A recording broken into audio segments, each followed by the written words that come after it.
وقت تہجد تھا، دل ویراں تھا، مجھے نہ نیت آتی تھی نہ طریقہ، مگر میں کھڑی تھی اس کے دربار میں جیسے ایک مجرم اقراری کھڑا ہوتا ہے، اپنے خالی اندر کی طرح خالی آنکھیں لیے کھڑی تھی میں، ہاتھ اٹھے تھے، اللہ اکبر، اللہ تو سب سے بڑا ہے، اللہ تو سب سے بڑا ہے، اللہ دیکھ تیری یہ بندی تیری حدود توڑنے والی، اللہ تو سب سے بڑا ہے، اللہ دیکھ تیری یہ بندی تیری حدود توڑنے والی، یہ ذرے سے بھی ہلکی ہو کے تو جیسے عظیم اور برتر کی ناراضگی مول لینے والی بے وقوف بندی اب ٹوٹ کے تیرے سامنے کھڑی ہے، آنکھوں کی بنجر زمیں سے کب پانی نکلا، کب رکوع سے سجود ہوا، کچھ نہیں یاد ہے تو بس یہ کہ حالت سجدہ ہے اور بس یہ آواز اللہ جی عیار ہی سہی، میں مکار ہی سہی، میرے سجدے جھوٹے ہی سہی، مگر میرا جھکا ہے سر، میں تسلیم کرتی ہوں اپنا ہر گناہ، تو بخش دے مجھے، دیکھ تو رحیم ہے، تیرے در سے خالی گئی تو تیری رحمت پہ سوالیہ نشان لگ جائے گا، اور تو کسی کو بے نیاز نہیں لوٹاتا، یہ تیری شان کے خلاف ہے،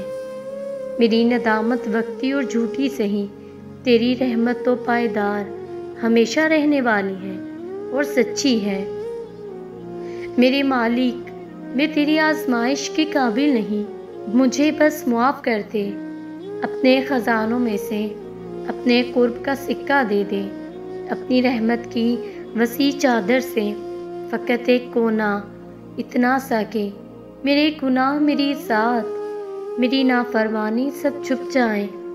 عطا کر دے مولا، میں تیرے بندوں کو معاف کرتی ہوں، تو مجھے معاف کر دے، کیا اللہ مجھ سے محبت کرتے ہیں؟ یہ سوال میں اکثر خود سے کرتی ہوں، یہ سوال اکثر میرے ذہن میں گردش کرتا ہے، پھر ایک دن مجھے خیال آیا کہ میرا رب جن بندوں کو زیادہ چاہتا ہے ان کے بارے میں تو اس نے آیتیں اتاری ہیں، سو میں قرآن کھول کر بیٹھ گئی، میں نے ڈھونڈا تو پہلی آیت ملی، وہ متقین سے محبت کرتا ہے، مجھے ملال ہوا مجھ میں تو ذرا سا بھی تقویٰ نہیں، پھر میں نے آگے پڑھا کہ وہ صابرین کو محبوب رکھتا ہے، مجھے اپنا بے صبرا ہونے پر شدید افسوس ہوا، مزید آگے بڑھی تو جانا اللہ مجاہدین یعنی کوشش کرنے والے سے محبت کرتا ہے، مجھے احساس ہوا میں تو بہت کم حوصلے والی لڑکی ہوں، لوگ کہتے ہیں ہمیں فلاں نے دھوکہ دیا، فلاں نے غلط کیا ہمارے ساتھ، میں کہتی ہوں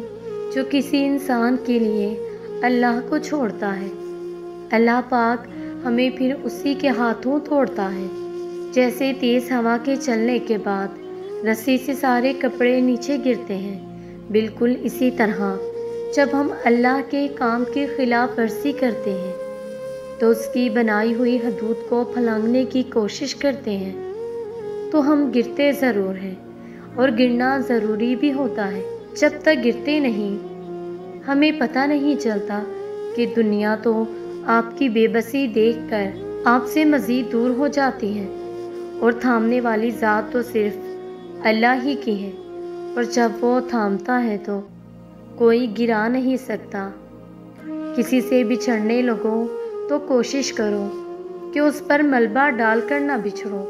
اسے پچھتاوے اور شرمندگی میں نہ چھوڑ جاؤ، اسے مت گنواؤ کہ اس نے آپ کے ساتھ کیا کیا، کیا کیا زیادتیاں کی،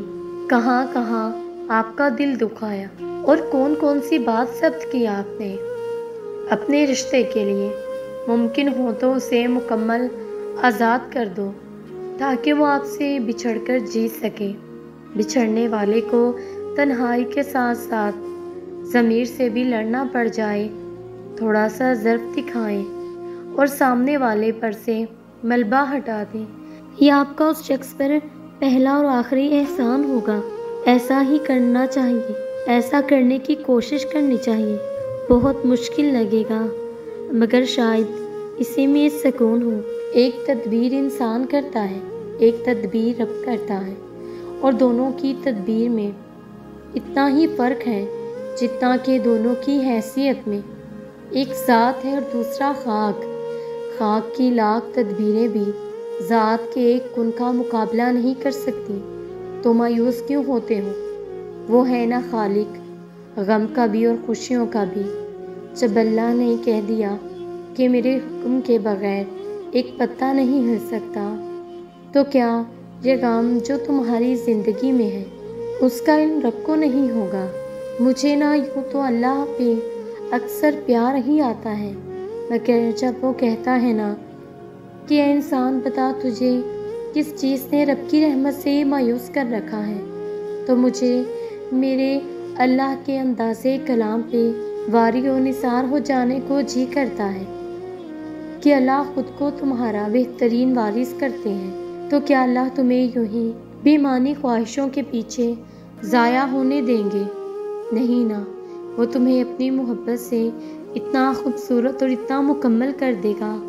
کہ تم اپنی قسمت پہ ناز کرو گے۔ وہ ہے نا بہترین مالک۔ یہ آزمائش تو بس تمہارا اندر مضبوط کرنے کو آتی ہے تاکہ تم اپنے رب پہ یقین کامل کرو کہ اس کے ہر کام میں حکمت ہے، اور جب اس کی حکمت سامنے آتی ہے تو لوگوں کی تدبیریں اور تمہاری پریشان کر دینے والی خواہشیں